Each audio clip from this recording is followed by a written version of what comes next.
السميع العليم من الشيطان اللعين الرجيم. بسم الله الرحمن الرحيم.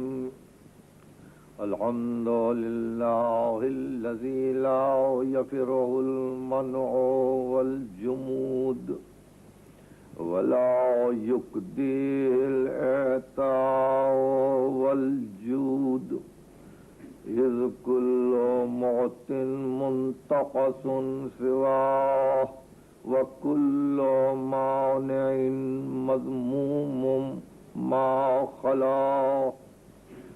هو المنان بفوائد النعم وعوائد المزيد والقسم، ما اختلف عليه دهر فيختلف منه الحال، ولا كان في مكان فيجوز عليه الانتقال جلت عظمته. والصلاة والسلام على النبي الأمي الدافع جيشات الأباطيل والدامغ سولات الأضاليل بالقول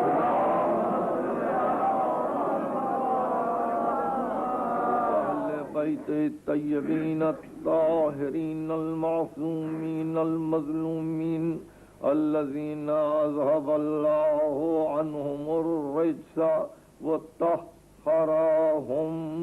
تطهيرا.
تمام تعریفیں اس ذات واجب کے لیے ہے جو عالمین کا پانے والا ہے، اور درود وقف ہے صرف اور صرف محمد و آل محمد کے لیے۔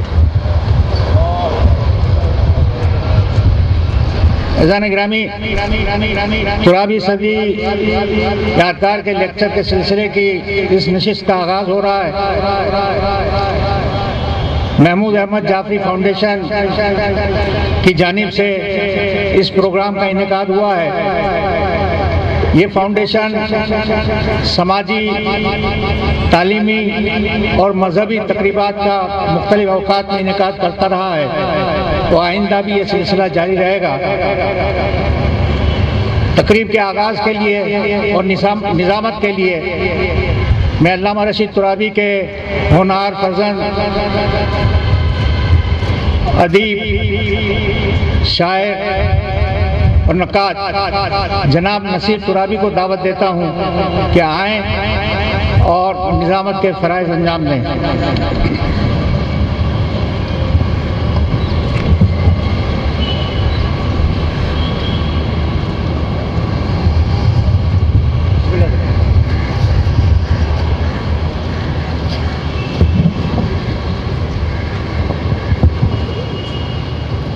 بسم اللہ الرحمن الرحیم، واللہ ذو الفضل العظیم۔ حضرات، تسلیمات۔ آج کی یادگاری شام کا آغاز آیات ربانی کی سماعت سے کیا جاتا ہے۔ میں قاری فرمان علی سے درخواست کرتا ہوں کہ وہ تلاوت مرحمت فرمائیں۔ جناب قاری فرمان علی۔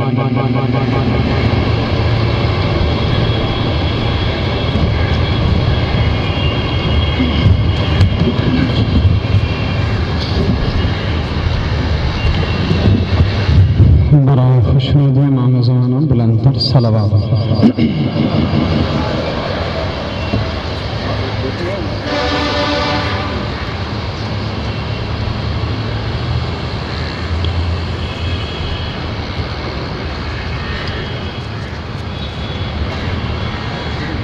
اعوذ باللہ من الشیطان الرجیم۔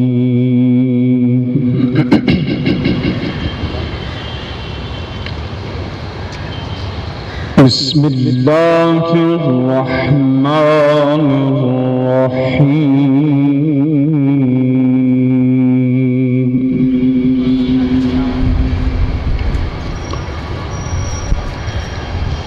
ان للمتقین مفازا حدائق وأعنابا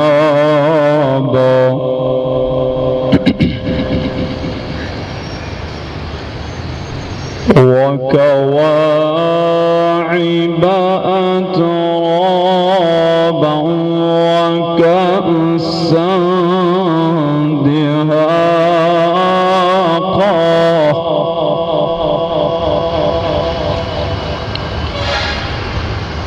لا يسمعون فيها لغوا ولا كذابا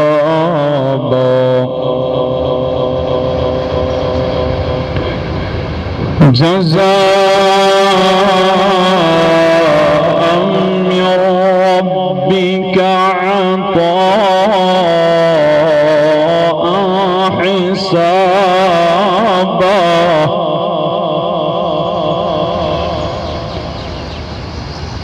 رب السماوات والأرض وما بينهما الرحمن لا يملكون منه خطابا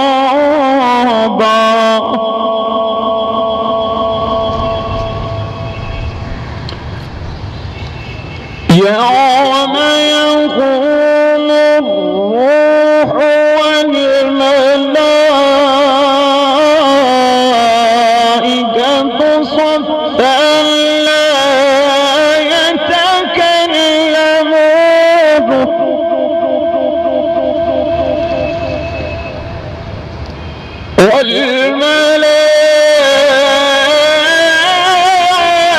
والملائكة صفا لا يتكلمون إلا من أذن له الرحمن وقال صوابا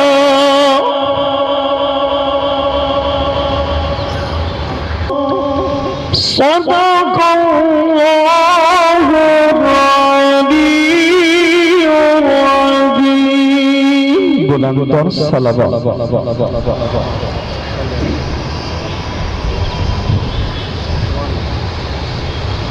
جزاک اللہ۔ حضرات، ترابی صدی تقریبات کے حوالے سے یہ چوتھا یادگاری لیکچر پیش خدمت ہے۔ کچھ ہی دیر میں زمانہ موجود کے ممتاز عالم معظمی علامہ طالب جوہری آپ سے خصوصی خطاب فرمائیں گے۔ خصوصی خطاب سے پہلے آج کی اس تقریب کے منتظم محمود احمد فاؤنڈیشن کے چیئرمین جناب آغا عباس جعفری خیر مقدمی کلمات کے لیے تشریف لاتے ہیں۔ جناب آغا عباس جعفری۔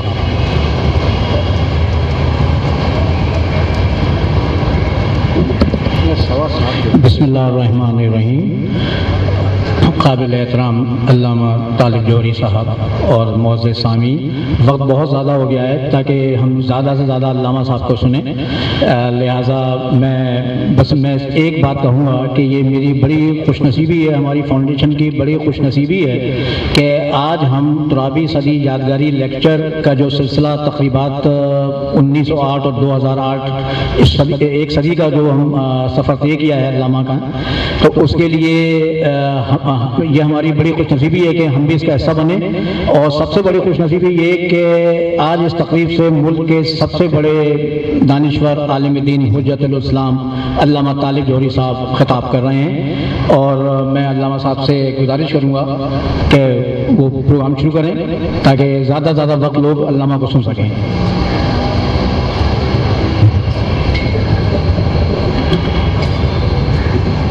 شکریہ۔ ویسے بھی علامہ رشید ترابی یادگاری کمیٹی کے اراکین محمود احمد جعفری فاؤنڈیشن کے شکر گزار ہیں کہ انہوں نے آج کی اس تقریب کا اہتمام کیا، اور اب میں اس کا نام نہ لوں پھر بھی لوگ پہچانیں کہ آپ اپنا تعارف ہوا بہار کی ہے۔ معظمی و مکرمی علامہ طالب جوہری سے التماس ہے کہ وہ خطاب مرحمت فرمائیں۔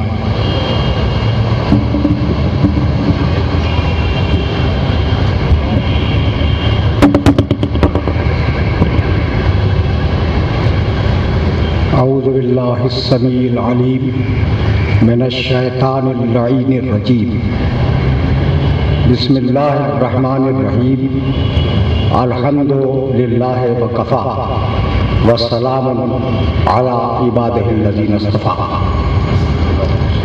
عزیزان محترم، ہماری آج کی اس نشست کا موضوع ہے نہج البلاغہ اور علامہ رشید ترابی۔ ہم میں سے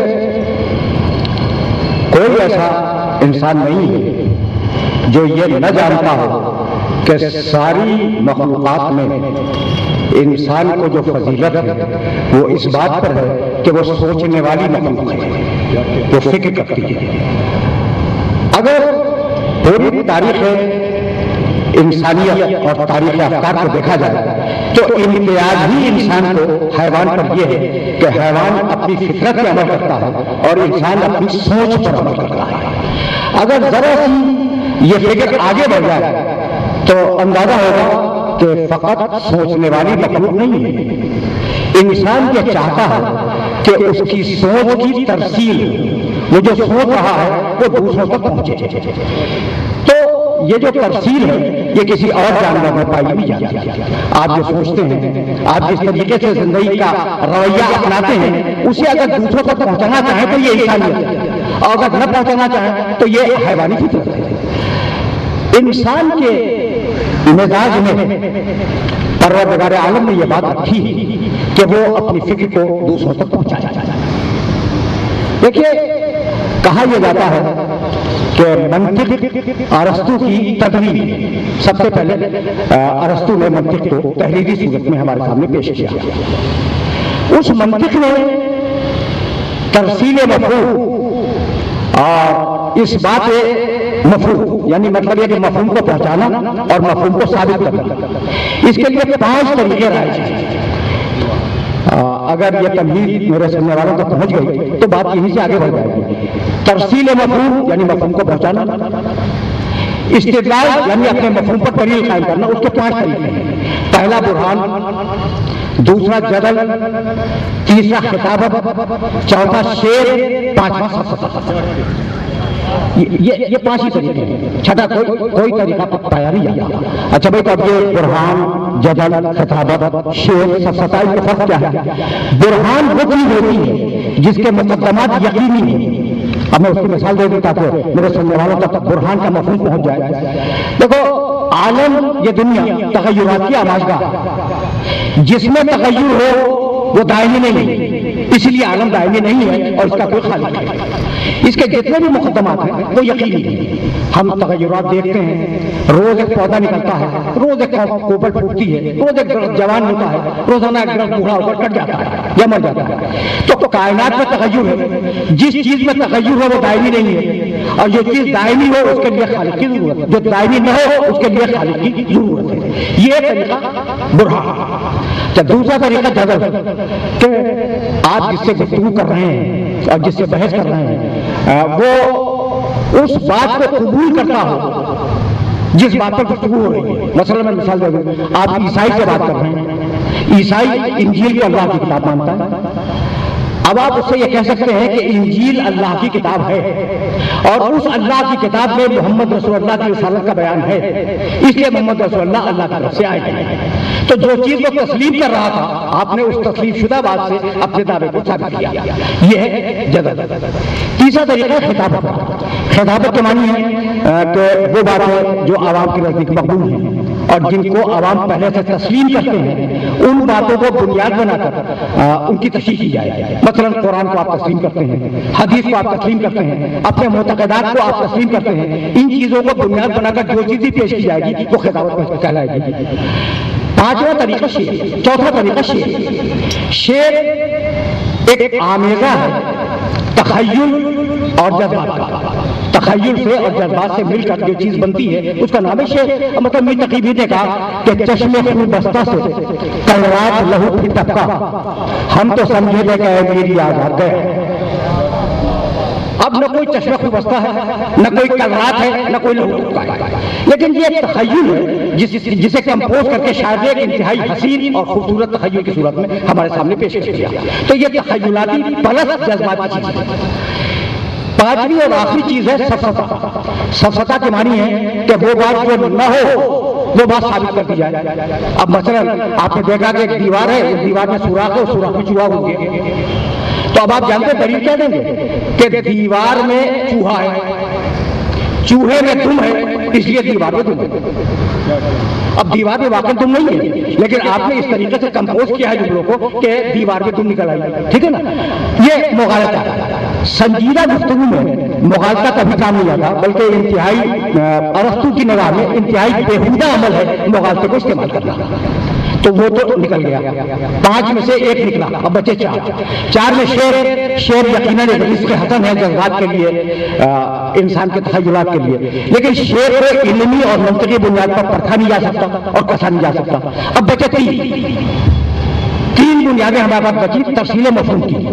پہلی بنیاد استدلال برہان، دوسری بنیاد خطابت، تیسری بنیاد جدل. یہ 3 ہیں، اس کے علاوہ کوئی چیز چوتھی استدلال کے لیے پائی نہیں جاتی. اب میں کیسے اپنے سننے والوں کی خدمت میں عرض کروں کہ ارسطو سے لے کے آج تک جو منطق پڑھائی جا رہی ہے اس منطق میں یہی 3 بنیادیں ہیں. لیکن تمہید طویل تو ہو گئی، لیکن اس قابل ہے کہ اسے ذہن کے اندر محفوظ رکھا. منطق میں کل 3 بنیادیں ہیں. بنیاد رکھی کس نے؟ ارسطو نے. ارسطو کی منطق کا ترجمہ مامون الرشید کے عہد میں ہوا.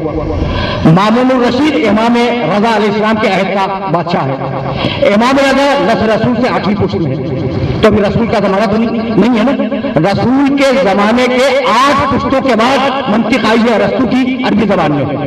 اس سے پہلے تو عربوں کے فرشتوں کو ہی پتا نہیں تھا کہ ایک چیز جدل ہوتی ہے، ایک چیز برہان ہوتی ہے یا نہیں، اور ایک چیز خطابت ہوتی ہے، پتا نہیں تھا. اب قرآن مجید میں آواز دی سورہ نحل میں، ادعو الی سبیل ربک بالحکمت والموعظۃ الحسنۃ وجادلھم باللتی ہی احسن. دعوت دے لوگوں کو دین اسلام کی طرف حکمت کے ذریعے یعنی استدلال سے، موعظہ حسنہ سے یعنی خطابت سے، وجادلھم باللتی ہی احسن، اور بحث کرو جو بحث کا بہترین طریقہ ہو. قرآن مجید کے معجزات میں سے یہ آیت مبارکہ ایک معجزہ ہے. تو خطابت ایک بنیاد ہے استدلال کے لیے، اور خطابت ایک بنیاد ہے تفصیل مفہوم کے لیے کہ میں اپنی بات اگر پہنچانا چاہتا ہوں تو میں مجبور ہوں کہ خطابت کروں.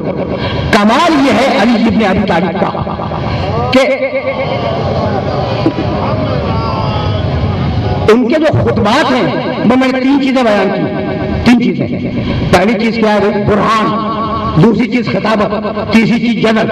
علی کا کوئی خطبہ ایسا نہیں ہے جن میں یہ تینوں چیزیں موجود نہ ہوں، یعنی ایک ہی وقت میں برہان بھی ہے، ایک ہی وقت میں جدل بھی ہے، اور ایک ہی وقت میں خطابت بھی ہے۔ اب میں آ رہا ہوں آہستہ آہستہ نہج البلاغہ کی طرف۔ اچھا بھائی، تو کہنے لگے یہ علی کا کلام نہج البلاغہ، یہ جو ہمارے سامنے موجود ہے نا ایک جلد کے اندر، اس جلد کو آپ علی کا پورا کلام نہ سمجھیے گا، ایسا نہیں ہے کہ علی نے اتنا ہی کہا۔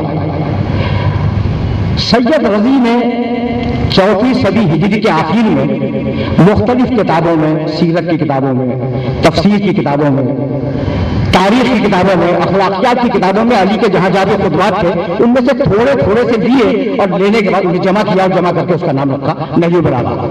بعد کے علماء نے مزید تحقیق کی، اور یہ تحقیق 1000 سال سے ہو رہی ہے کہ علی کا کلام اور کہاں کہاں کتابوں میں پڑا ہوا ہے۔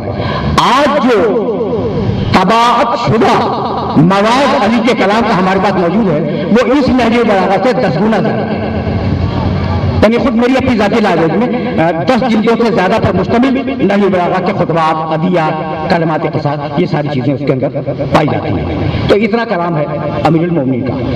جمع ہوا سید رضی کے زمانے میں، کہنے لگے اور عجیب بات کہنے لگے کہ خطبے سید رضی کے ہیں اور انہوں نے لکھ کر منسوب کر دیا علی کی طرف۔ صاحبان فہم میرے سامنے تشریف فرما ہے، میں نے بددیانتی کی یہ قسم تو دیکھی ہے کہ کسی کا اچھا شعر اپنی طرف منسوب کر دوں۔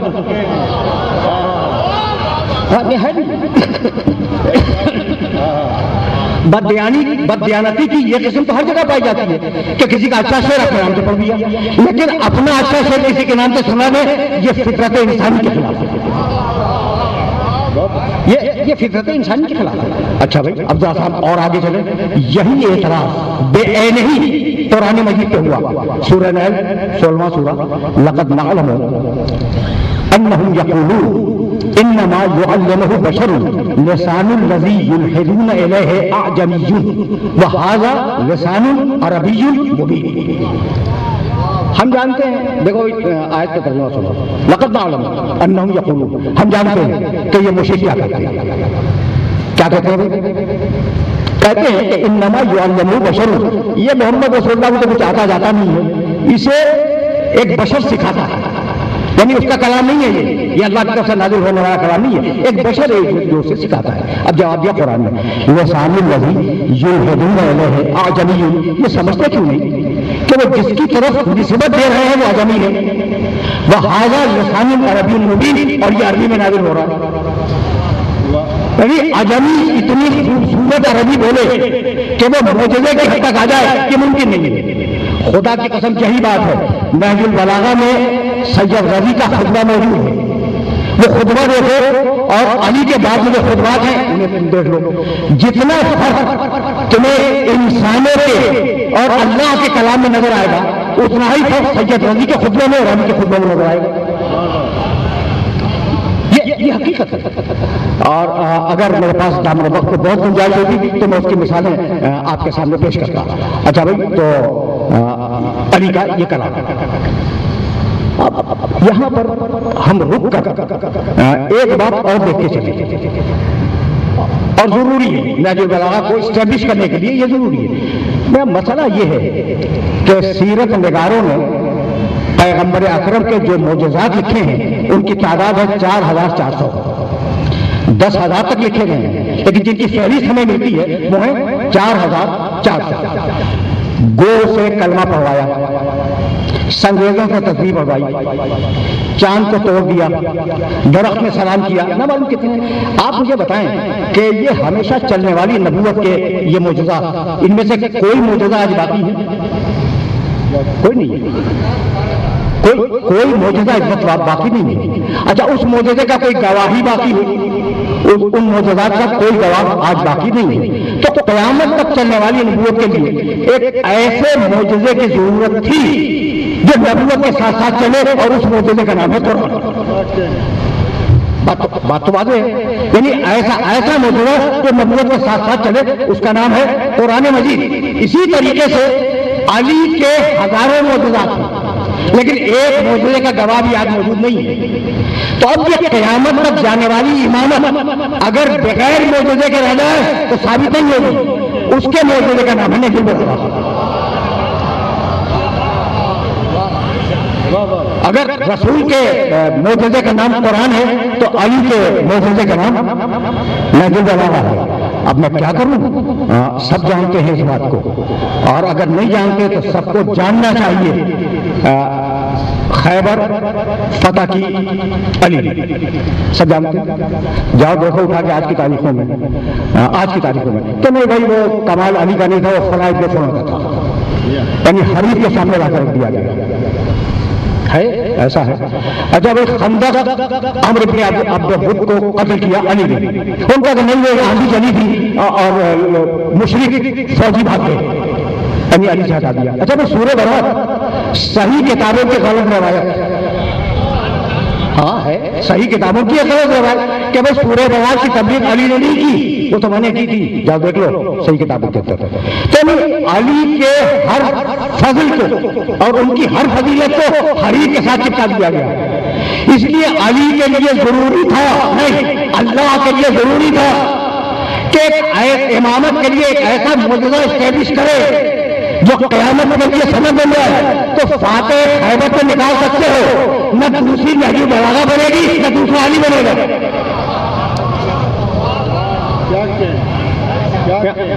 ہے تو یہی۔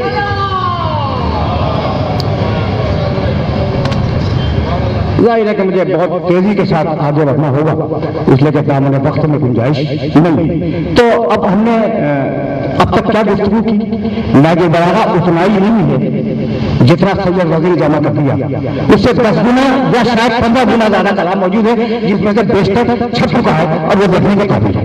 لیکن آج جو نجم البلاغہ ہمارے پاس ہے، ہمارے ہاتھوں میں، اس میں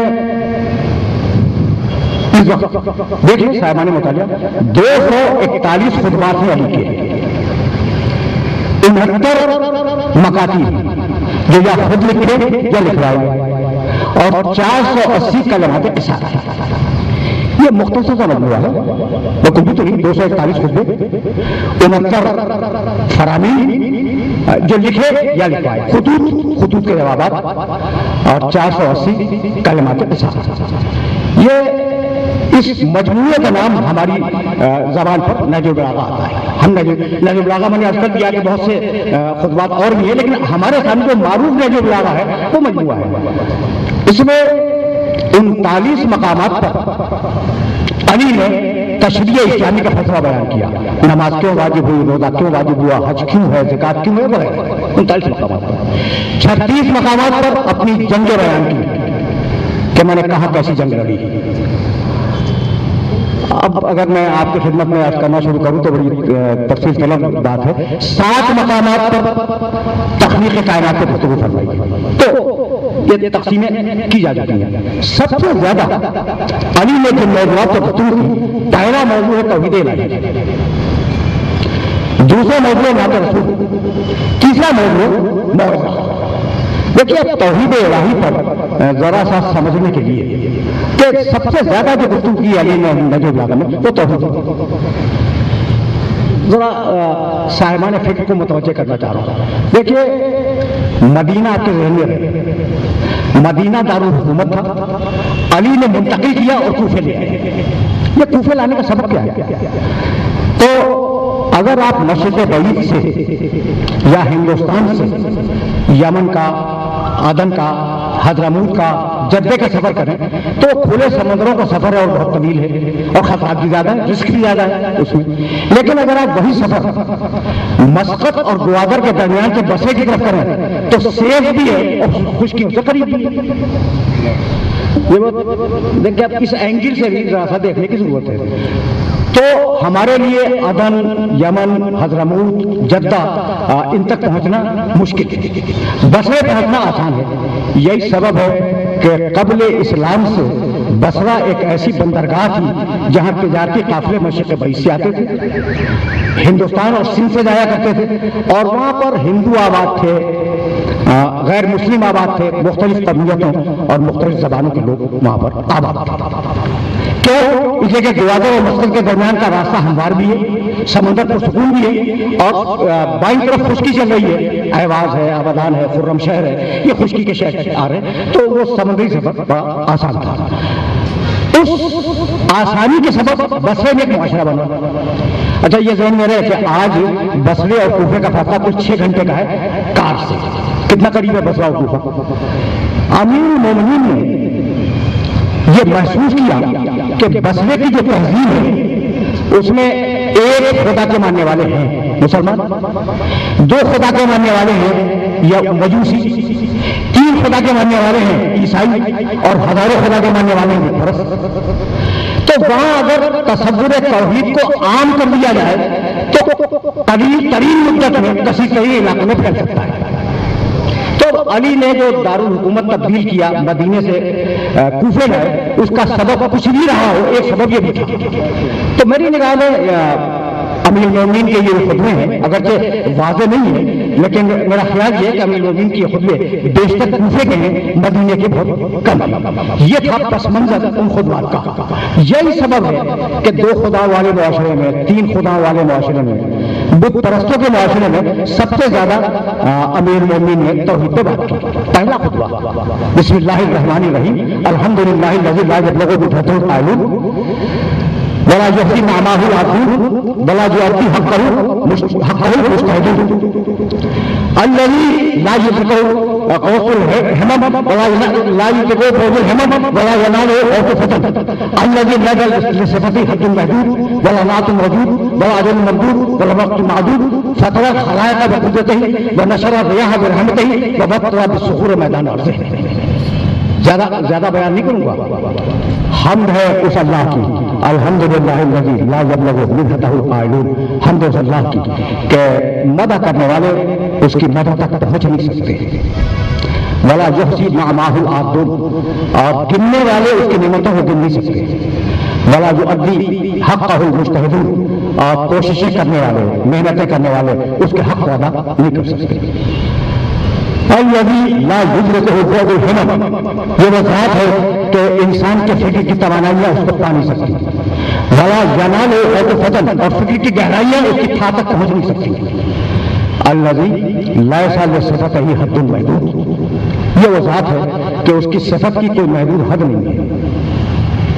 بہت توجہ رکھیے گا، اس کی صفت کی کوئی محدود حد نہیں ہے، ولا نعت موجود، اور اس کی صفت کی کوئی مقدار نہیں ہے، ولا وقت معلوم، اس کی صفتوں کو معین وقت پہ گنا نہیں جا سکتا، ولا اجل ممدود، اور اس کی صفتوں کی کوئی انتہا ہمارے تصور میں نہیں آ سکتی۔ اب جی چاہتا ہے کہ میں اس ایک لفظ کی طرف اپنے سننے والوں کو متوجہ کروں۔ دیکھیے بھائی، یہ اگر بات دیکھو آف دا ریکارڈ، یہ بات اگر واضح ہو گئی تو میں سمجھوں گا کہ میری بات یہی سے آگے بڑھ جائے گی۔ کہا کہ الذی لیس لصفتہ حد محدود، اللہ کی صفت کی کوئی حد نہیں ہے، ٹھیک، یعنی کہاں تک جائے گی کچھ پتہ نہیں۔ اس کے بعد کہا اللہ نعت موجود، اس کی صفت کی کوئی مقدار بھی نہیں ہے، یعنی اگر وہ رحمان ہے تو کتنا رحمان کچھ نہیں معلوم۔ دیکھیں ایک لفظ میں کیا باریکی رکھی ہے، اگر وہ رحیم ہے تو کتنا رحیم، کتنی رحمت کچھ نہیں معلوم، اگر وہ قہار ہے تو کتنی قہاریت کچھ نہیں معلوم، اگر وہ جبار ہے تو کتنی جباریت کچھ نہیں معلوم، ولا نعت موجود، کوئی حد کوئی مقدار اس کی صفت کی معیت نہیں ہے۔ بھائی اگر اسی کو آگے بڑھا دو کہ نہیں معلوم کہ اللہ کتنا رحمان، نہیں معلوم کہ اللہ کتنا رحیم، نہیں معلوم کہ اللہ کتنا رؤوف، نہیں معلوم کہ اللہ کتنا قہار، کتنا جبار، کتنا متکبر، تو اب ایک جملہ میں آپ کے خدمت میں کرنا چاہ رہا ہوں، فکان قاب قوسین او ادنی، ہم نے محمد کو قریب کیا نہیں معلوم کتنا،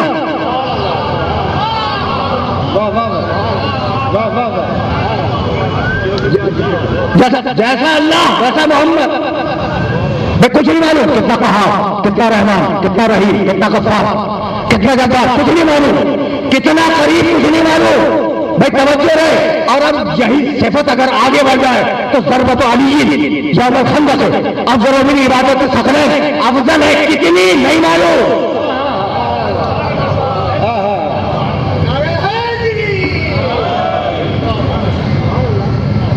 نہ اس کی حد معلوم نہ بقدر دست ان دونوں کی حد معلوم. اچھا بھائی اب آگے آواز دی افضل الدین معرفت، یعنی عجیب و غریب مرحلہ فکر ہے اور میں کنفیوژن کا شکار ہوں. ارے کیوں ہے یہ کنفیوژن؟ اس لیے ہم ظاہر ہے کہ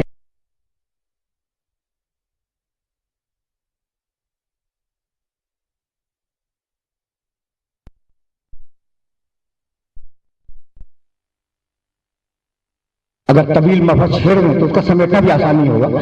تو جستا مختلف مقامات کو ذرا سا تعارف تو ہو جائے نجل برادا کا. اچھا بھائی تو وقت تھا بالسخور میدان عرض. اس جملے کا شاید میں نے ترجمہ نہیں کیا. کیا کہا تھا کوئی وقت مدود راج المندود فطر الخلائق بقدرتہ ہی، اس نے خلائق کو بنایا اپنی قدرت سے، ونشر ضیاء برحمتہ اور ہوا کو چلایا اپنی رحمت سے، وابتدا بالسخور میدان عرض اور زمین کو کنٹرول کرنے کے لیے زمین کے میدانوں میں میخیں گاڑ دی پہاڑوں کی کنٹرول کرنے کے لیے. یعنی اگر علی نہ کہتے تو پتہ نہ چلتا کہ زمین میں حرکت پائی جاتی ہے. تو یہ ڈائمینشن نہج البلاغہ کے ڈائمینشن ہے کہ آپ ایک موضوع پہ سنتے جائیں اور داہنے اور بائیں سے مختلف موضوعات ہیں تو نکلتے ہیں. افضل الدین معرفت ہو، دین کا آغاز یہ ہے کہ اسے پہچانا. افضل الدین معرفت ہو وہ کمال معرفت ہی التصدیق بہی، اور اس کی معرفت کا کمال یہ ہے کہ اسے مانو. پہلے پہچانو اور اس کے بعد مانو. اور اگر تم نے اسے مان لیا، اگر اسے مان لیا تو پھر توحید تمہارے ماننے کا کمال یہ کہ اسے ایک جانو. تو پہچانو، مانو، ایک جانو. اب میں نے جملے جان بوجھ کے چھوڑ دیے لیکن ان میں وقت بہت زیادہ صرف ہو جاتا. یہ کہتے کہتے علی نے توحید کے بات کرتے کرتے ایک جملہ کہا، اور اب یہ میں جملہ علماء کرام کی خدمت میں ہدیہ کر رہا ہوں جو خال خال داہنے بائیں بیٹھے ہوئے نظر آ رہے ہیں. کہنے لگے ومن صنعہ فقد جزاہ. عجیب غریب جملہ ہے. جس نے اللہ کو دو مانا اس نے اللہ میں جزء مان لیا. دیکھیے آسان نہیں ہے یہ جملہ، اور علاوہ یہ جملہ کوئی کہہ نہیں سکتا، اگر کہے تو کلیجہ پھٹ جائے. من سنہ میں نے درمیان کے آگے پیچھے کے جملے چھوڑ دیے. من سنہ فقط جزا، جس نے اللہ کو دو مانا اس نے اللہ میں جز مان لیا. بھائی اگر میں دو الگ الگ اللہ مان لوں تو اس میں جز کہاں سے ہو گیا؟ سوچنے والی بات ہے. اگر یہ میسج پہنچ گیا تو نہج البلاغہ کی باریکیوں کا ایک رخ سامنے آ جائے گا. بھائی میں نے اللہ کو دو مان لیا، فرض کریں کہ دو مان لیا، بھائی ایک لیا اللہ اور ایک اللہ، تو میں نے جز کہاں مانا؟ کہا کہ نہیں، اگر دو مانا تو جز مانا. اس لیے کہ دو جب چیزیں ہوں گی تو ایک چیز دونوں میں مشترک ہوگی اور ایک چیز دونوں میں الگ الگ ہوگی. تو ہر ایک میں ایک مشترک ہوگی، ایک الگ ہوگی. پہنچ گئی بات. صاحبان فہم و فکر تشریف فرمائے، اور صاحبان فہم و فکر تک پہنچانا اتنا مشکل بھی نہیں ہے. پھر ایک مرتبہ سننا تاکہ علی کا یہ میسج پہنچ جائے. ومن صنعہ فقط جزاہ، جس نے اللہ کو دو مانا اس نے اللہ میں جز کر دیا. دیکھو بھائی اب یہ تصویر ہے، اگر بالکل بے نہیں ایسی ہی تصویر میرے پاس اور ہو تو آپ کیسے طے کریں گے وہ دو الگ الگ جگہوں پہ؟ بھائی یہ تو کہیں گے نا کہ دو الگ الگ جگہوں پر ہیں اس لیے دو ہیں. تو ایک چیز شکل میں ایک ہونا یہ ان میں مشابہت ہے، اور الگ الگ جگہوں میں ہونا یہ ان میں مغایرت ہے. تو ہر چیز جو دو ہوگی اس میں ایک مشابہ چیز ہوگی، ایک مغایر چیز ہوگی. تو اگر دو خدا مان لیں تو خدائی ان میں مشترک ہوگی اور جگہ ان کی الگ الگ ہو جائے گی. تو ہر خدا میں ایک مشترک چیز ہوگی، ایک الگ چیز ہوگی. تو مشترک اور الگ چیز سے مل کے جز نہیں ہوگا تو کیا ہوگا؟ سمجھ رہے ہو نا بات کو؟ تو امیر المومنین نے خدا کے وجود پر وہ بحثیں کی ہیں جو آج بھی فیشن آف دی ڈے ہیں. میں بتانا ہی چاہ رہا ہوں کہ یورپ کا فلسفہ آج جب الہیات کی بات کرتا ہے تو ان مسائل سے آگے نہیں جاتا، جبکہ یہ مسائل 1500 برس پرانے ہیں اور علی کے زمانے میں طاہر سے نکلے ہوئے ہیں. لیکن آج بھی ہمارا پورا فلسفہ، ہماری پوری توحید، یعنی پوری انسانیت کی توحید وہ ان مسائل سے آگے نہیں جاتی. اچھا اب میں اس سے آگے آپ کو نہیں لے جاؤں گا. تو یہ خود میں ہلکا سا تعارف تھا. اب یہ کلمات قصار میں نے ابھی عرض کیا کہ 69 خطوط ٹھیک ہے نا، 281 خطبے اور 480 کلمات قصاص، یعنی چھوٹے چھوٹے جملے. یہ کلمات قصاص بھی سمجھتے چلو، میں نے خطوط کو درمیان سے چھوڑ دیا، اور خطوط کو درمیان سے چھوڑ دینا ہی اچھا تھا، اس لیے کہ علی نے ان خطوط کو پڑھنا، میں جو بلاغت کے ترجمے بہت اویلیبل ہیں، علی نے عجیب عجیب طریقے سے اپنے خطوں میں بات کی ہے. کسی نے لکھا کہ علی تم بھی قریش تھے ہم بھی قریش تھے، تو فرق کیا ہے، کس بات پہ بات کرتے ہو؟ کہنے لگے ہمیں بتاؤ. اب جواب لکھا علی نے کہ کس بات پہ بات ہے، منا نبی و منا مقدس منا اسد اللہ و منا اسد الاحلاف. تم ہمارا کیا مقابلہ کرو گے، نبی ہم نے آیا، جھٹلانے والا تم نے آیا، شیر خدا حمزہ ہم نے آئے، مشرکین کے شیر تم نے آیا. منا سیدۃ نساء العالمین، سیدہ نساء العالمین ہم نے آئی، اور حمالۃ الحطب تم نے آئی. منا سیدہ شباب اہل جنہ ومنکم سیدۃ النار، ہم نے آئے جوانان جنت کے سردار، اور تم نے آئے جہنم کے لڑکے، جہنم کے نوجوان. تو اس طریقے سے خطوط میں علی نے گفتگو کی ہے. پڑھنے کے قابل، یعنی عقائد کی اصلاح، عقائد کی توضیح، اس سے بہتر کسی اور کتابیں نہیں ملے گی جیسی نحو البلاغہ کے اندر ہے. تو یہ وہ مکاتیب، ان کی تعداد 69، کلمات قصاص 480. دیکھو یہ کلمات قصاص ان چھوٹے جملے، پیغمبر اکرم نے ایک موقع پہ فرمایا تھا کہ اوتینا جوامع الکلم. میرا ایک معجزہ یہ ہے کہ اللہ نے مجھے جامع جملے دیے ہیں، جامع جملے. یہ جامع جملے کا مطلب کیا ہے؟ یعنی ناز ہے پیغمبر اکرم کو کہ مجھے جامع جملے اللہ نے عطا کیے. تو بھئی یہ جامع جملے کیا چیز ہوتے ہیں، اس کو کیا سمجھ لیں. دیکھو جب ہم بات کرتے ہیں تو یا تو اتنے کاہل ہوتے ہیں کہ پوری بات نہیں کرتے، کچھ لفظ منہ میں کچھ سنائی دیے، یعنی یہ ہے لفظوں کا بخل. ایسا ہے کہ جب ہم بات کرتے ہیں تو کچھ اشاروں سے کہہ دیا، کچھ لفظ منہ میں رہ گئے، کچھ سننے والے تک پہنچ گئے. یہ لفظوں کا بخل ہے کہ جتنے چاہیے تھے اتنے آپ نے ادا نہیں کیے. اور کبھی ایسا ہوتا ہے کہ جب ہم بات کرتے ہیں تو ایک ہی بات کو 10 طریقے سے ریپیٹ کرتے ہیں. یہ لفظوں کا اسراف، وہ بخل ہے. یہ حساب ہے کہ خیر ضروری طور پہ ایک ہی بات کو کہے جا رہے ہیں. بہترین کلام وہ ہے کہ جتنی ضرورت ہو اور جیسے لفظوں کی ضرورت ہو ویسا استعمال کیا جائے. اب یہ تو ممکن نہیں ہے کہ میں بول رہا ہوں تو لفظوں کو گنوں، گننے کے بعد بولوں، لفظوں کا ویٹ کروں، انہیں ناپوں، انہیں تولوں اور اس کے بعد پیش کروں. اگر لفظوں کو ناپا ہے تو قرآن، اگر لفظوں کو تولا ہے تو قرآن عزیز ہے. بھائی کیا ہے، سورہ کوثر، ان آتینا کا کوثر فصل ربے کا بنا، ان شان کا ہو لگتا 37-38 حروف ہے، 10 الفاظ ہیں، 3 آیتیں ہیں، اور آج تک معنی ختم نہیں ہوئے. پھر صحیح کہ سورہ کوثر میں ہے کیا، آج تک معنی ختم نہیں ہوئے. پہلی آیت تولا، آخری آیت تبرہ، درمیان میں 2 حکم، اتنا مختصر سورہ. تو یہ ہے کلمات کی جامعیت کہ جتنے لفظوں کی ضرورت تھی اور جیسے لفظوں کی ضرورت تھی وہی دیے، اس کے علاوہ نہیں دیے. اوتینا جوامع الکلم، اللہ نے ہمیں جامع کلمات عطا کیے. یعنی پیغمبر اکرم جب بولا کرتے تھے تو چھوٹے چھوٹے جملے میں پوری تاریخی ہوا کرتی تھی، پورے علوم ہوا کرتے تھے. مثلا ایک جملہ سنو پیغمبر اکرم کا اور اس سے قیاس کر لو کہ کیا فرماتے ہوں گے. کہنے لگے ایک دن، دیکھو پوری سوشل سائنسز کی بنیاد سے ایک جملے پہ، انصر اخاک ظالمن کان او مظلومن. عجیب ہے، سن کے گھبرا جاؤ گے. پیغمبر اکرم فرمانے لگے انصر اخاک، اپنے بھائی کی مدد کرو، ظالمن کان او مظلومن، وہ ظلم کرے یا مظلوم ہو دونوں صورت میں اس کی مدد کرو. سمجھا تم نے؟ عجیب تم ہے کہ ظالم ہو جب بھی مدد کرو، مظلوم ہو جب بھی مدد کرو. گھبرا کے لوگوں نے پوچھا کہ یا رسول اللہ مظلوم کی مدد کریں تو سمجھ میں آتا ہے، لیکن ظالم کی کیسے مدد کریں؟ کہا مظلوم کی مدد ایسے کرو کہ ظلم کو اسے روکو، اور ظالم کی مدد ایسے کرو کہ ظلم سے اسے روکو. بات واضح ہوئی. اب دیکھو پورے سوشل سائنسز کی بنیاد سے جملے پہ، یعنی قیام عدل کرو، عدل پر پورے معاشرے کی بنیاد رکھو. انصر اخاک ظالمن کان اور مظلومن، اگر وہ ظلم کر رہا ہو تو اسے ظلم سے روک کے اس کی مدد کرو، اگر کوئی اس پر ظلم کر رہا ہے تو اسے ظلم سے روک کر اس کی مدد کرو. تو دونوں صورتوں میں بتا دیں یہ ہے جوامع الکلم. بات واضح ہو گئی. یہ جواب دو کہ ایسا جملہ جس پہ پوری کتابیں لکھی جائے. یہ نشانی ہے پیغمبر اکرم کی نبوت کی نشانیوں میں سے ایک نشانی ہے. خدا کی قسم اگر علی کو یہ چیز نہ ملتی تو ان کی امامت کی نشانیوں میں ایک نشانی کم ہو جاتی. یہ جو 480 کلمات نثار ہیں نا، اب میں آپ کی خدمت پیش کروں، 480 تو سید رضی نے جمع کیے ہیں. اب تک 60,000 کلمات نثار نکالے جا چکے ہیں علی کے.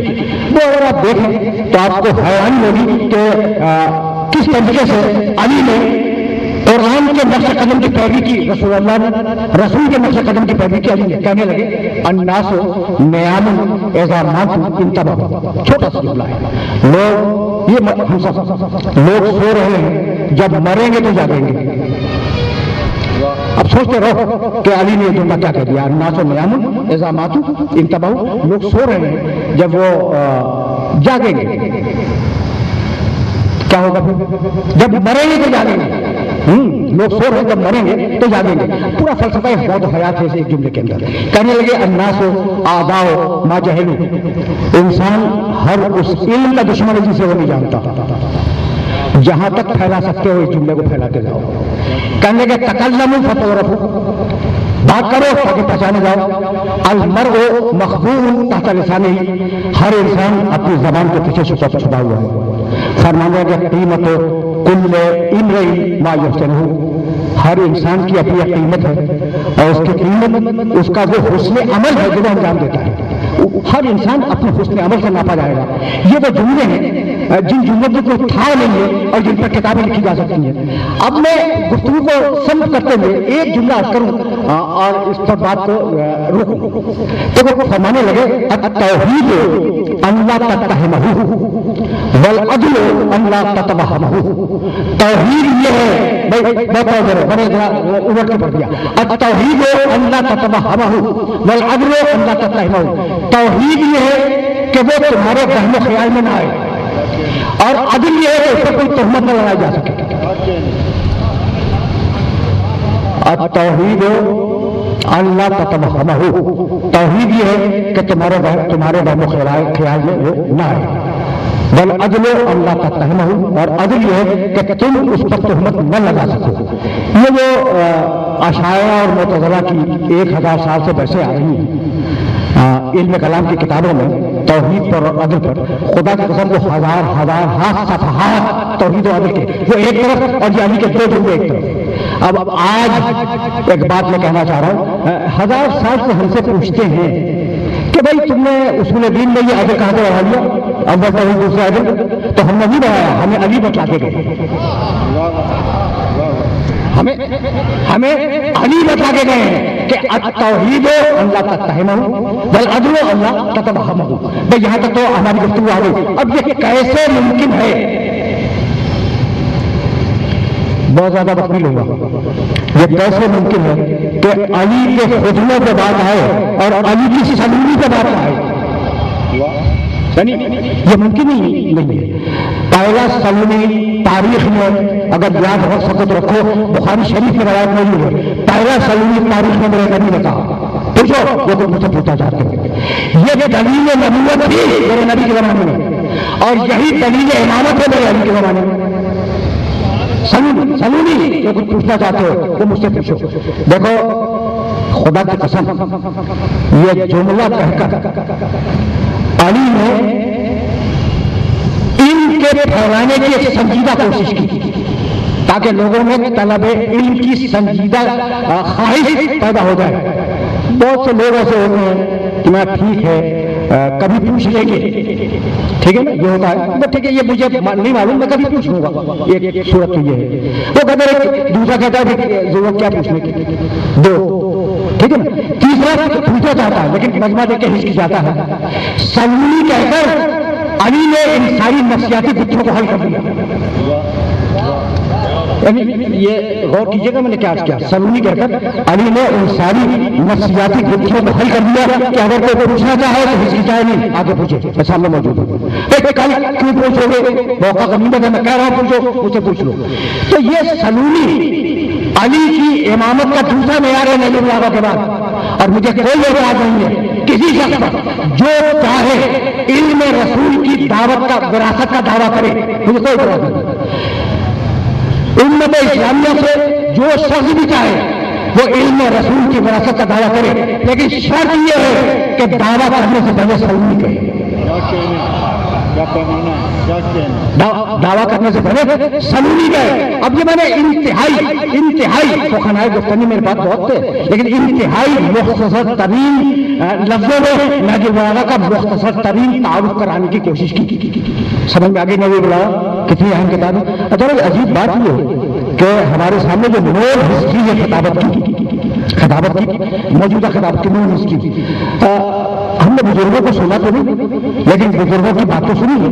کسی نے شعوری طور پر نہج البلاغہ کو بنیاد بنا کر مجلس نہیں پڑھی، کسی نے نہیں، ایسا ہے کہ نہج البلاغہ کو بنیاد بنا کر شعوری طور پر کسی نے سرنامہ کلام میں نہج البلاغہ پڑھی ہو، یا نہج البلاغہ کو درمیان میں کوٹ کیا ہو، اس لیے کہ اس میں لیبر بہت پڑتی ہے، نہج البلاغہ یاد کرنی پڑتی ہے۔ اس کی اولیت کا سہرا علامہ قرآنی مرحوم کا سر بنا ہوا ہے کہ انہوں نے پہلی مرتبہ نہج البلاغہ کو مرکزی بنیاد بنا کر اپنی مجلسوں میں پیش کیا۔ مجھے یاد ہے قبل، اچھا یہ جو میں حوالہ دے رہا ہوں میں خود موجود نہیں تھا، بر صغیر کی تقسیم کے قبل آگرے میں مزار شہید ثالث پر سالانہ مجلسیں ہوا کرتی تھی، اور ان مجلسوں میں ایک سال علامہ مرحوم نے نہج البلاغہ پر تقریر فرمائی، پوری مجلس کا مرکزی موضوع نہج البلاغہ تھا، اور وہ خطبہ تھا جو علی نے چونٹی پہ دیا ہے، اور اس کا جو مرکزی جملہ وہ تھا، وہ مرکزی جملہ بھی عجیب ہے۔ چونٹی پہ بولتے بولتے کائنات پہ بولنے لگے، اور کائنات پہ بولتے بولتے پھر چونٹی پہ آئے، وقت ہوتا تو میں آپ کی خدمت میں خطبہ پیش کرتا، اور اس کے بعد علی نے ایک عجیب جملہ کہا کہ بھائی کائنات سے دیکھو چونٹی کو دیکھو، اگر ان دونوں کو دیکھو تو تمہیں اندازہ ہوگا کہ جو فاتر النملہ ہے وہی فاتر النخلہ ہے، جس نے چونٹی بنائی ہے اسی نے خورمے کا درخت بنایا ہے، یعنی چونٹی سے توحید پر اور خورمے کے درخت سے توحید پر استدلال کیا۔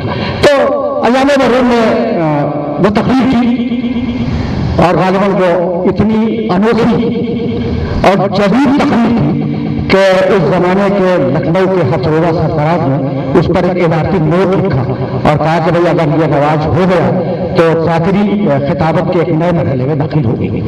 علامہ مرحوم نے اپنی کسی تقریر میں اس کا حوالہ دیا تھا، میں نے سنا تھا، اس لیے میں نے آپ کی خدمت میں پیش کیا۔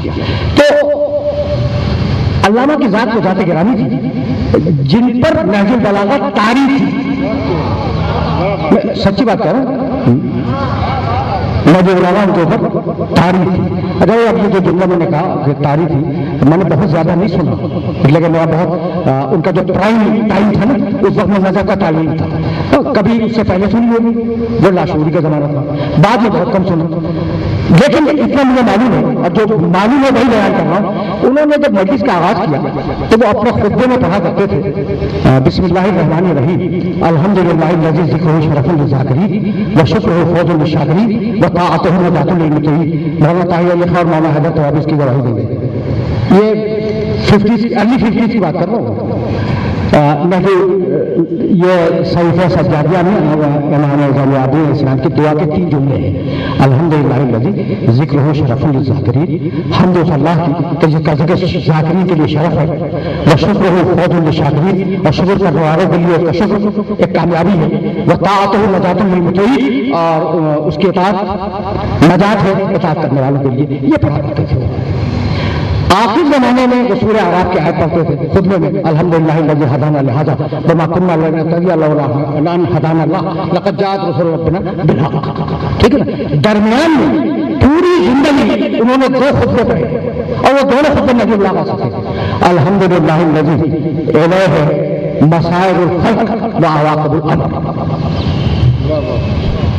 یاد ہوگا میرے سننے والوں کو، یاد ہوگا حمد و اللہ کی کہ ساری مخلوقات کی بازگشت اس کی طرف ہے، اور سارے امور اسی کی طرف پلٹ کے جانے والے ہیں۔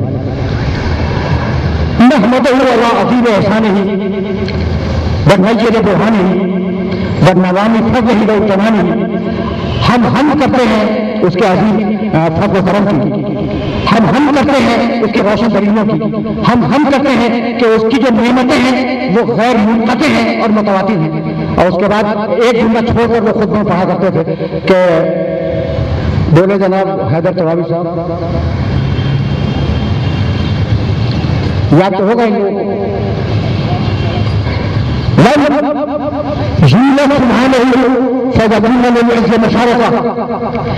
وہ پیدا نہیں ہوا کہ اس کا باپ ان کی عزت پسند ہو جاتا، ولم یلد، اور وہ اسے پیدا نہیں کیا کہ اگر وہ پیدا کرتا تو وارث ہو کے مر جاتا ہے یا نہیں؟ یہ خطبہ پڑھا کرتے تھے. نوف بقالی نے اس خطبے کے لیے روایت کیا ہے کہ میں نے دیکھا کہ کوفے میں میرے پاس وقت نہیں، 5 دقیقے بس، میں نے دیکھا کوفے میں کہ ابو حبیرہ بن جبیر مخزومی نے ایک بڑا پتھر لا کر رکھا، یہ سننے کی بات ہے. یعنی یہ خطبے سے اقتباس فرماتے تھے علامہ ترابی مرحوم. یہ کس خطبے سے اقتباس فرماتے تھے؟ یہ جملہ تو سنتے ہیں. ایک بڑا پتھر لا کے رکھا، علی اس پتھر پہ سوار ہوئے، کھڑے ہوئے. میں نے اپنی آنکھ سے دیکھا کہ علی کے ماتھے پر سجدے کا نشان تھا. علی نوف بقالی ہمارا ایک بڑا راوی ہے، بہت بڑا راوی ہے، اور کبھی اس آدمی پہ پھر بات کریں گے. وہ یہ کہتا ہے کہ یہ جو خطبہ ہے علی کا، یہ عظیم الشان خطبے میں ہے علی کے.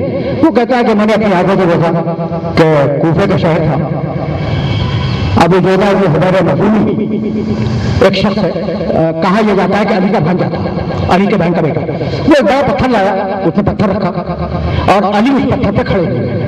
وہ کہتا ہے میں نے دیکھا علی کا حلیہ کہ ماتھے پہ سجدے کا نشان تھا، تلوار علی کے بغل میں حمائل تھی اور وہ تلوار خرمے کے چھالوں سے بندھی ہوئی تھی، اور علی کے جسم پر اونی لباس تھا، کھدر صوفیوں والا لباس. اور علی کے پاؤں میں جو جوتی تھی وہ بھی جوتی نہیں تھی بلکہ خرمے کے پتے لپیٹ لیے تھے انہوں نے اپنے پیروں پہ. اور اس کیفیت میں یہ خطبہ آپ نے ارشاد فرمایا. وہ خطبہ واقعہ یہ ہے کہ پڑھنے کے قابل ہے، اور اگر پڑھا تو سمجھ میں آئے گا کہ تمہارا خدا کون ہے. یہ خطبہ پڑھا کرتے تھے علامہ مرحوم. اس کے بعد انہوں نے دوسرا خطبہ جو برسا برس پڑھا. وہ خطبہ کیا تھا بھائی؟ کوئی صاحب تو فرمائے. یہ سارے پرانے سننے والے ہیں حضرت علامہ مرحوم کے، اور کوئی بھی بول رہا ہے. بہت ہی مشہور خطبہ پڑھتے تھے. الحمدللہ الذی لا یفرح المنع والجمود ولا يبديه الاعطاء والجود اذ كل معط منتقص صباح وكل مانع مظلوم المخلاق. یہ بات کرتے تھے. اور وہ 16-17 سال انہوں نے یہ خطبہ پڑھا ہے. حمد اللہ کی، بھائی سننے کے قابل ہے، حمد اللہ کی کہ اگر وہ روک لے کسی کو دینے سے تو اس کا روکنا اس کے لیے عیب نہیں بنے. یعنی عجیب بات ہے کہ اگر اللہ کسی سے روک لے نعمت کو تو اس کا روکنا اس کے لیے عیب نہیں بنتا، اور اگر اللہ کسی کو نعمت دے دے تو اس کے دینے سے اس کے خزانے میں کوئی کمی نہیں آتی. اس لیے کہ وہ واحد عطا کرنے والا ہے، وہ واحد سخی آتا ہے کہ جب دے تو خزانہ اتنا ہی کا اتنا رہتا ہے.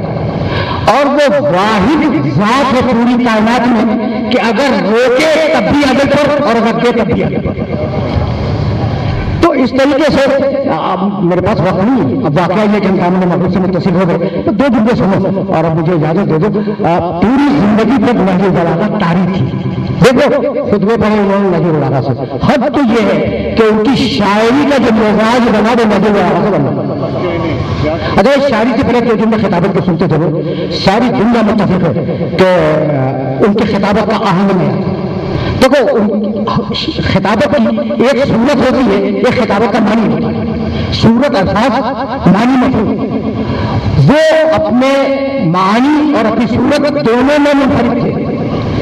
دیکھو یہ آواز کا علم رکھنے والے وہ جانتے ہیں کہ ہر لفظ کا ایک حکم ہے. یہ جو لفظ ہوتے ہیں نا نثر میں، نظم میں، ترنم میں، ہر لفظ کا ایک حکم ہے. اور وہ حکم اگر لہن میں آئے تو ترنم میں جاتا ہے، اور اگر نثر میں جائے تو وہ خطابت میں جاتا ہے. کیا اذان بس بھائی اب تو اذان ہو رہی ہے اور یہ جملہ سنیں اور اس جملے پر میں اپنی گفتگو کو تمام کر دوں. تو علامہ مرحوم وائنڈ اپ کر رہا ہوں. نثر میں بولنے کا ایک اسٹائل ہے. آپ نے مرثیہ خانوں کو سنا ہوگا, آپ نے مکالمے سنے ہوں گے, ڈائلاگ سنے ہوں گے, اس میں ایک ریڈم ہوتا ہے, وہ نثر ہے. آپ نے لہجے شاعری بھی سنی ہوگی, وہ بھی ایک بولنے کا طریقہ ہے. علامہ مرحوم نے سب سے پہلے لفظوں کا انتخاب کیا, پھر لفظوں کو کا صحیح تلفظ کہ ان کو کس طریقے سے بیان کیا جائے, اور پھر آواز کا زیر و بم. اس سے انہوں نے اپنی خطابت کی صورت بنائی, اور خطابت کے معنی جدید موضوعات کو زندگی اگر اسلام میں اگر کا تصور اب ظاہر ہے کہ منشور حقوق انسانی ان سارے موضوعات پر آپ نے گفتگو فرمائی. یہ گفتگو نہج البلاغہ سے مستعفی کبھی پھر صحیح اگر زمانے میں مہلت دی میں بتاؤں گا کہ نہج البلاغہ سے کہاں کا استفادہ کیا.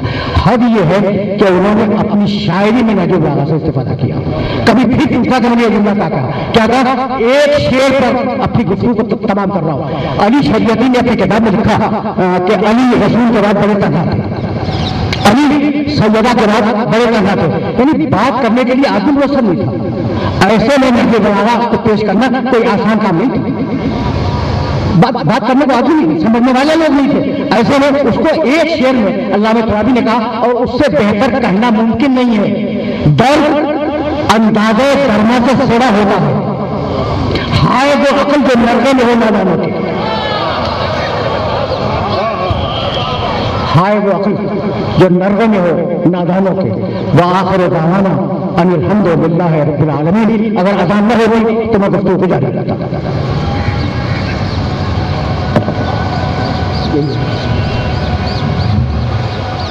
حضرات, ابھی آپ نے معظمی علامہ طالب جوہری سے ان کی فکر افروز تقریر سماعت فرمائی. میں علامہ رشید ترابی یادگاری کمیٹی اور محمود احمد جعفری فاؤنڈیشن کی طرف سے ان کا انتہائی شکر گزار ہوں کہ انہوں نے اس خصوصی خطاب پر توجہ دی. اور اب میں آخر میں محمود احمد جعفری فاؤنڈیشن کے سینئر وائس چیئرمین اور پاکستان کے ممتاز محتسب مالیات جناب شبر زیدی سے درخواست کرتا ہوں کہ وہ اظہار تشکر کے لیے تشریف لائیں. جناب شبر زیدی. بسم اللہ الرحمن الرحیم. محمود احمد جعفری ٹرسٹ فاؤنڈیشن, جو کہ میرے بھائی آغا جعفری صاحب اور ہماری فیملی کا ایک فاؤنڈیشن ہے for education and health basically and employment of the people, اس کی طرف سے میں شکر گزار ہوں علامہ نصیر ترابی صاحب کا. اور علامہ صاحب آپ کا بہت زیادہ ممنون ہوں کہ آپ نے ہمیں موقع دیا کہ ہم اس تقریب کو منعقد کر سکیں. ایکچولی یہ علامہ رشید ترابی صدی کا کمیٹی کا فنکشن تھا, اگر ہمیں یہ اعزاز ملا کہ ہم نے آپ کو اس کو ہوسٹ کیا اور اس کو ہماری طرف سے بہت شکر گزار ہوں. دوسری بات یہ ہے کہ بنیادی طور پہ میں علامہ صاحب کا اس لیے بہت شکر گزار ہوں کہ جو روایت علامہ رشید ترابی صاحب نے چھوڑی تھی اس روایت کو مولانا علامہ نے زندہ رکھا, اور انشاءاللہ یہ روایت آگے قائم رہے گی. ہم لوگ جس دنیا میں زندہ رہ رہے ہیں اس میں ہمیں بہت زیادہ ضرورت ہے اتحاد البین المسلمین کی, اور محمود احمد جعفری ٹرسٹ کی بنیادی کوشش یہ ہے کہ وہ اس طرح کے پروگرام جہاں بنیادی طور پہ ان لوگوں ان ہستیوں کو یاد کیا جائے جنہوں نے اتحاد البین المسلمین کے لیے کام کیا ہے. میں دوبارہ علامہ طالب جوہری صاحب کا اور نصیر ترابی صاحب کا بے حد شکر گزار ہوں کہ انہوں نے محمود احمد جعفری فاؤنڈیشن کو یہ موقع دیا کہ ہم یہ تقریب منعقد کر سکیں. بہت مہربانی.